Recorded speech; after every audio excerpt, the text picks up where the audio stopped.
मुद्दे को हटा करके सनातन धर्म के प्रचार प्रसार के लिए करें। ऐसा हमारे देश के साधु संत या हमारे ब्राह्मण समाज के जो पुरोहित लोग हैं वो क्यों नहीं कर रहे हैं? यहाँ पे 1 मिनट के लिए मैं आपको रोकना चाहूंगी जरूर। हमारे साधु संत और मठाधीश जो है उनका तो बिल्कुल दायित्व है। उन्होंने हमें जो धरोहर दी है और जो दे रहे हैं अभी भी, उसमें उनका बहुत बड़ा हाथ है। इसमें क्या है, हमारा घर में भी सबका जागृत होना अब बहुत जरूरी है। ये कार्य शुरू हो चुका है बिल्कुल। और अब द्विवेदी जी को ही देख लीजिए आप, जैसे भी सनातनी जो पूरे देश का भ्रमण करके सत्य और हमें अब जो है ज्यादा से ज्यादा हमारे स्कूल में, कॉलेज में हमारा हिंदू शास्त्र का अध्ययन, शिक्षा उस हिसाब से हमें थोड़ा लाना चाहिए, ताकि कि हमारे आने वाली युवा पीढ़ी जो है या आने वाले जो बच्चे हैं उन्हें उसका पता चले। जब जड़ से ये चीजें समझ में आएगी ना उन्हें, तो ये भटकेंगे नहीं। एक मुख्य कारण और है कविता जी इसका, हमें ऐसा करना पड़ेगा कुछ, या करना चाहिए कि हर घर में, हर स्कूल में गीता, रामायण और श्रीमद् भागवत का पाठ पढ़ाया जाए, तो हमारे संस्कृति और संस्कारों के विषय में सबको जानकारी मिलेगी। मैं आपको इसके बारे में बताना चाहूंगा कि हमने इसकी शुरुआत कर दी है और कॉलेजों में, विश्वविद्यालयों में जी हमारे रामायण और श्रीमद् भागवत गीता का पाठ है अनिवार्य कर दिया गया है। जी ये पिछले 2 सालों से चालू है और हमारी मेहनत रंग लाई। हमारे ये कार्य को मैं बड़े गर्व से कहूँगा, राजस्थान से हमारा प्रदेश अध्यक्ष है रोहित शर्मा, उसने इसके लिए और वहाँ की महिला शक्ति ने जोर शोर से इस अध्ययन के लिए, पाठ्यक्रम में जोड़ने के लिए वहाँ पे मेहनत की, आंदोलन किया और उनकी मेहनत रंग लाई और ये पाठ्यक्रम से चालू हो गया। और इसमें मैं चाहूँगा ऐसा, क्योंकि हम लोग को धर्म के प्रति और खास करके संतों की अभी बहुत ही आवश्यकता है और हमारी बहन बेटियों की। मैं कविता जी, आप एक बहन होने के नाते, एक नारी होने के नाते आपसे एक प्रश्न पूछना चाहूँगा कि आज मैं देखता हूँ कि किस तरीके से हमारी महिलाएं मद्यपान के प्रति अग्रसर हो रही हैं, और जबकि सनातन धर्म से ज़्यादा शायद मैं सोचता हूँ किसी भी मजहब में महिलाओं को इतना सम्मान नहीं मिला है जितना सम्मान सनातन धर्म में महिलाओं को दिया गया, जितनी शक्तियां दी गई। नारी शक्ति को ही सर्वोपरि माना गया है। यहाँ तक भगवान राम जब वनगमन में गए तो उन्होंने पहले पक्ष सीता को आगे रखने के लिए कहा, क्योंकि महिला को उन समझते थे कि महिला के अंदर शक्ति क्या है। उसके बावजूद ऐसा क्या कारण हुआ कि इस देश में नारी सशक्तिकरण की जरूरत पड़ गई और नारी सशक्तिकरण का जो नाम दे करके आज ये छद्म व्यवहार किया जा रहा है पूरे देश में? आप क्या कहना चाहेंगे उसको? नहीं, बिल्कुल, जैसे अभी मैंने आपको बताया, ये चीजें कहाँ से उठ के आ रही है। अगर हम उसकी जड़ में जाए तो ये देखा देखी से आ रही है।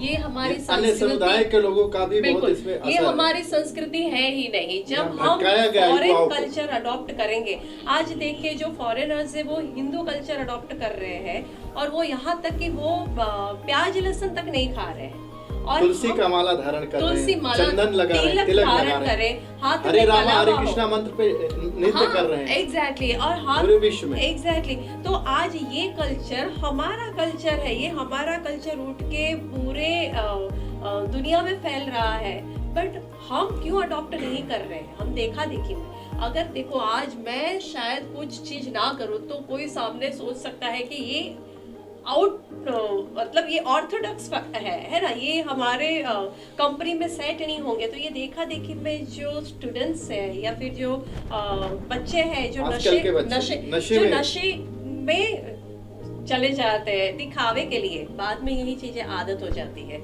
अच्छा, जो पिक्चर मूवीज में दिखाते हैं आज क्या है, ज्यादा से ज्यादातर हम मूवी लाइफ को अडॉप्ट करते हैं। वो 3 घंटे की लाइफ होती है, वो बिल्कुल हकीकत नहीं होती है। तो और क्या संदेश देना चाहेंगे देश की महिलाओं को, क्या बोलना चाहेंगे आप वही चीजें करो जो आप समाज में डंके की चोट पे कर सकते हो, वो चीज ना करो जो करते हुए आपको अपना मुंह छुपाना पड़े। हमारे समझ से द्विवेदी जी ये कहना है सभी बालिकाओं के लिए, जो लड़कियां हैं हमारी हिंदू सत्य सनातन धर्म की, हमारे धर्म में कहीं भी मदिरापान या छोटे वस्त्रों का पहनावा कहीं से भी इसकी अनुमति नहीं है।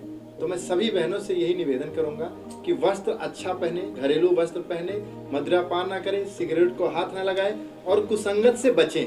बुरी संगत में बिल्कुल ना जाएं। अन्य समुदाय के लोग उनको भटका के छोटी छोटी बातों में बहला फुसला के उनको मार्ग से पूरी तरह से भटका दिए होता है तो फिर टुकड़े और होते हैं। आज हम समझाते हैं तो हमसे लड़ाई करते हैं, उल्टा हमको समझाने लगते हैं, हम बुरे हो जाते हैं। तो इतनी उनकी बुद्धि भ्रष्ट हो गई है। एक देश में एक और चलन चल रहा है कि ब्राह्मणों ने इस देश को भेदभाव से रखा, इस देश के अन्य जातियों के साथ भेदभाव किया। तो आप उस बारे में क्या लोगों को बताना चाहेंगे कि ब्राह्मणों ने क्या किया है? नहीं, हमारे हम चार तो यही वर्ण कहेंगे है। तो ये तो मूर्खतापूर्ण है। बिल्कुल, क्योंकि ब्राह्मण क्या है कि गर्भ में आने से पहले उसके मंत्रों से आगमन होता है और 13वीं तक ब्राह्मण के मंत्रों से। तो ब्राह्मण तो गौ और ब्राह्मण ये तो ईश्वर के रूप में धरती पे पूजनीय है। तो उनके विषय में ऐसा कहना ये मूर्खतापूर्ण है। नहीं, और वो भी ये मेरे सवालों का जवाब नहीं हुआ। मैं ये जानना चाहूंगा कि मेरा ऐसा मानना है कि जो लोग बोलते हैं कि ब्राह्मणों ने यहाँ पे आकर के कब्जा कर लिया, ब्राह्मणों ने मतलब अन्य जातियों को शिक्षा से ये अनुचित रखा, तो आपका मानना क्या है? आप द्विवेदी जी आप स्वयं देखिए, आज घरों घरों में जाके जो है ब्राह्मण ही सबको ज्ञान दे रहा है। चाहे उसको पूजा पाठ समझ लीजिए, चाहे उस सत्संग समझ लीजिए, आज कौन ज्ञान दे रहा है? मगर ऐसा क्या कारण रहा है कि मैं देखता हूँ हर मजहब में एक धर्म गुरु होता है। क्योंकि ब्राह्मण ही मुख्य स्रोत है सत्य सनातन धर्म का। अगर उसके प्रति भड़का देंगे तो सारे सनातनी भटक जाएंगे। क्योंकि ब्राह्मण ही आधार है, वही ज्ञान का भंडार है। अगर उसके प्रति विरोध हो गया तो पूरी तरह से सत्य सनातन धर्म को तोड़ के खत्म कर देंगे। यही मुख्य कारण है। आपका मानना है कि ब्राह्मणों के साथ विरोध करो और सत्य सनातन धर्म की नींव कमजोर कमर तोड़ दो पूरी तरह से।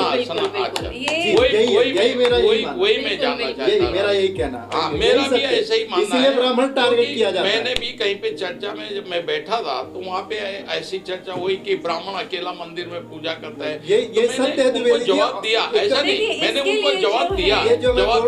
मैं बोला आप एक बात बताइए, मैंने भी जवाब दिया उनको। मैंने बोला आप एक बात बताइए, चर्च में केवल एक ही फादर है जो प्रेयर कराता है, मस्जिद में एक ही मौलवी है प्रेयर कराता है।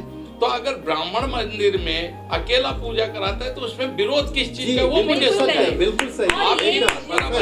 ये चीज जो है ये हमारे जो वर्ण है, 4 वर्ण है, ये तो आदि अनादि काल से चलते आ रहे हैं। तो आप ब्राह्मण का और हम चारों को ही वैष्णव की श्रेणी में लाते हैं। वैसे सब वैष्णव हैं, कोशिश करते हैं, हमारा पूरा सत्य सनातन धर्म ही वैष्णव है पूरे। हम कोशिश करते हैं, लेकिन भगवान की स्वयं की व्यवस्था है। एग्जैक्टली। पर ये तो भगवान ने खुद ने बना के भेजा है ना। आप अपने कर्म से ब्राह्मण बनते हो, वैश्य बनते हो, शूद्र बनते हो, आपके अपने कर्म है। आप जिस कर्म से, जिस वर्ण में आपने जन्म लिया है, जैसे हम बोलते हैं, तो पर आप अपने कर्म ऐसे करो, आप भी वैष्णव बन सकते हो, आप पूजनीय बन जाओ। बिल्कुल। तो आज हजारों लाखों संतों की पूजा हो रही है। ऐसे जरूरी नहीं है आप इस तरह के काम करो कि आप, लेकिन यह सत्य है कि आप खुद वो लायक हो जाओ कि ब्राह्मणों को टारगेट करेंगे तो सत्य सनातन धर्म की नींव डगमगा जाएगी। क्योंकि सब वेद शास्त्र पुराण गीता रामायण श्रीमद् भागवत सब बोले के बैठे हैं, तो पूरा ज्ञान संस्कृति नष्ट हो जाएगा। तो सत्य सनातन धर्म को फिर से कब्जा कर लेंगे। यही कारण है, मुख्य कारण यही। धन्यवाद। आज यहीं पे चर्चा खत्म होती है और हम दूसरी चर्चा, दूसरे विषय को लेकर के फिर जल्द ही मिलेंगे। आपको नमस्कार दोस्तों, जय हिंद, वंदे मातरम।